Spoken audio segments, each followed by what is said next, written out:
اعوذ باللہ من الشیطان الرجیم، بسم اللہ الرحمن الرحیم۔ مختصر سے الفاظ میں اب گفتگو کرنی پڑے گی، تو اس لیے میں پوری کوشش کروں گا کہ مختصر ہی بات کروں۔ پچھلے سب سے پہلے تو میں زبیری صاحب کو، ان کی ٹیم کو اور سپریم کورٹ بار ایسوسی ایشن کو مبارکباد پیش کرتا ہوں کہ آپ نے آج بالآخر یہ تحریک چلانے کا فیصلہ کیا، اور آل پاکستان لائرز کنونشن جو اس سے پہلے بھی رکھا تھا اور اب دوبارہ اس کی تجدید کے لیے to protect, defend and preserve the constitution, rule of law and human rights کے حوالے سے آپ نے یہ آج جو کانفرنس رکھی ہے، یہ کنونشن رکھا ہے، میں آپ کو مبارکباد پیش کرتا ہوں۔ میرے دوستوں، جب آئین زندہ تھا تو ایک دفعہ مجھے یاد ہے کہ حامد میر صاحب کے شو میں بیٹھا تھا تو مجھے کہا گیا کہ الیکشن نہیں ہو رہے، تو میں نے کہا کہ میں ایز پریزیڈنٹ اسلام آباد ہائی کورٹ بار ایسوسی سب سے پہلے پٹیشن فائل کروں گا اور آپ کو میں یہ مخاطرے دیتا ہوں کہ 90 ڈیز میں ہر حال میں الیکشن ہوگا، ہمارے ملک کا آئین ہے۔ پھر انہوں نے کہا چلے دیکھ لیتے ہیں۔ پھر ہم نے اس آئین کی عملداری کے لیے، زبیری صاحب میرے وکیل تھے، ہم نے پٹیشن فائل کی اور اس کا اتفاق سے یکم مارچ کو فیصلہ بھی آ گیا۔ ہم نے کہا دیکھا، ہم نے فیصلہ لے لیا، تو ہمیں کہا گیا پھر بھی الیکشن نہیں ہوں گے۔ پھر پتہ چلا کہ الیکشن کمیشن آف پاکستان نے اس 30 اپریل کے دی ہوئی ٹارگٹ کو 8 اکتوبر میں کنورٹ کر دیا۔ پھر دوبارہ سپریم کورٹ میں جایا گیا اور سپریم کورٹ نے دوبارہ فیصلہ دے دیا 4/4 کو، اور 14 مئی کی ڈیٹ فکس کر دی۔ ہم نے پھر کہا کہ دیکھا آئین کی کیا بات ہے، کیا Supreme Court of Pakistan rule of law and supremacy of constitution پہ یقین رکھتی ہے اور انڈیپینڈنٹ جوڈیشری ہے۔ اور پھر ہمیں کہا گیا کہ الیکشن نہیں ہوں گے۔ میں نے کہا کیسے نہیں ہو سکتے، اور وقت نے دیکھا کہ واقعی الیکشن نہیں ہوئے، اور اب نیشنل اسمبلی پورے پاکستان کی اسمبلیاں ڈسولو ہو گئی ہیں، اور آج کسی کو نہیں پتا، کوئی کہتا ہے 2 سال بعد ہوں گے، کوئی اپوزیشن لیڈر صاحب کہتا ہے 10 سال بھی نہ ہوں تو کیا فرق پڑے گا، اور کوئی کہتا ہے کہ 6 مہینے کے اندر الیکشن ہوں گے۔ لہٰذا آئین کا مذاق، قانون کا مذاق، عدلیہ کی بے توقیری جو ماضی میں بھی ہم نے دیکھتے رہے ہیں، لیکن آج اس کی کوئی مثال نہیں ملتی۔ آج پریکٹیکلی ملک میں آئین ہے، لیکن اس کی پامالی، سر عام اس کا قتل، سب کے سامنے قانون اور انصاف کا قتل ہوتا ہے، لیکن اس پہ نہ کسی کو افسوس ہے، نہ اس کے اوپر ماتم ہے، نہ اس کے اوپر عدلیہ اپنے فیصلے کر رہی ہے۔ اور افسوس سے کہنا پڑتا ہے کہ اس وقت جو ایک سپر پاور ہے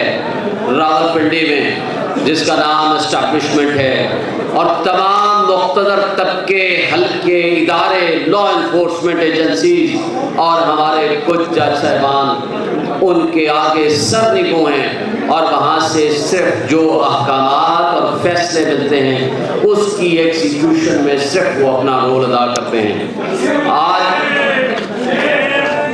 آج میرے دوستوں نے اس سے پہلے کہہ دیا 10 دفعہ عدالتیں ضمانتیں دیتی ہیں، لیکن عدالتیں یہ کہنے پہ مجبور ہوتی ہیں کہ آپ نے اگر واقعی رہائی چاہیے تو آپ ایک پریس کانفرنس کیجئے اور باہر آ جائیے۔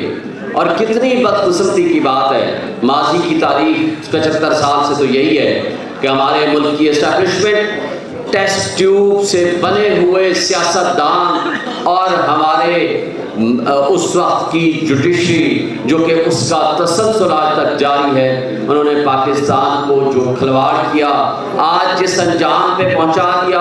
آج صرف 2 طبقے ہیں۔ ایک طبقہ ہے جس کا نام اشرافیہ ہے، اس کو آپ 3%، 4%، 5% کہہ سکتے ہیں، اور دوسری عوام ہے جس میں آپ اور میں ہیں، وہ فیصلے بھی وہ کرتے ہیں۔ اور پاکستان میں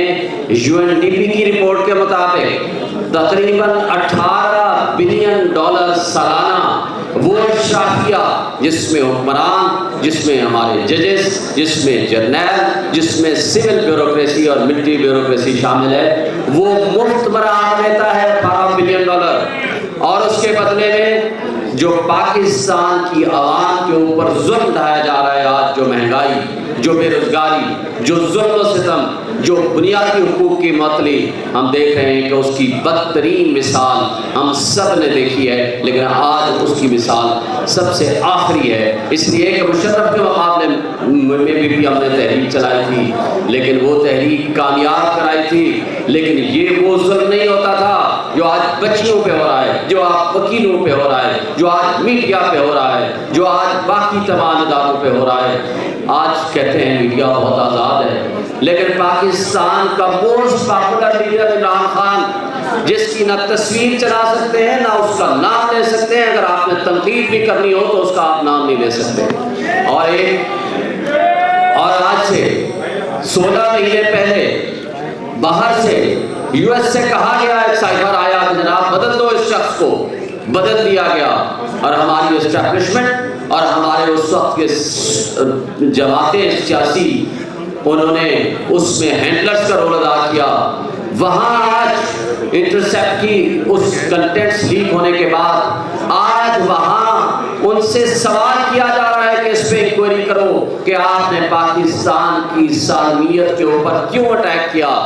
لیکن بدقسمتی سے جس نے ملک کی سالمیت، ملک کی خود مختاری اور ملک کی بقا کے لیے رول ادا کیا اور ایبسلیوٹلی ناٹ کہا، اس کو ہم نے جیل میں بھیج دیا، اور جس نے کہا بیگرز آر ناٹ چوزرز، اس کو ہم نے آنکھ کا تارا بنا کے بادشاہ بنایا، اور اس نے اس ملک کے ساتھ جو کھلواڑ کیا وہ سب آپ نے دیکھا۔ آج ایک واحد امید ہے، وہ ہے آپ، وہ کلا آئیں، آج سے تحریک کا آغاز کریں اور ملک کو اس کو ان اٹس ٹرو اسپرٹ، آئین کو بحال کریں، بنیادی حقوق بحال کریں، اور ہمارے ملک کے تمام مسائل کا حل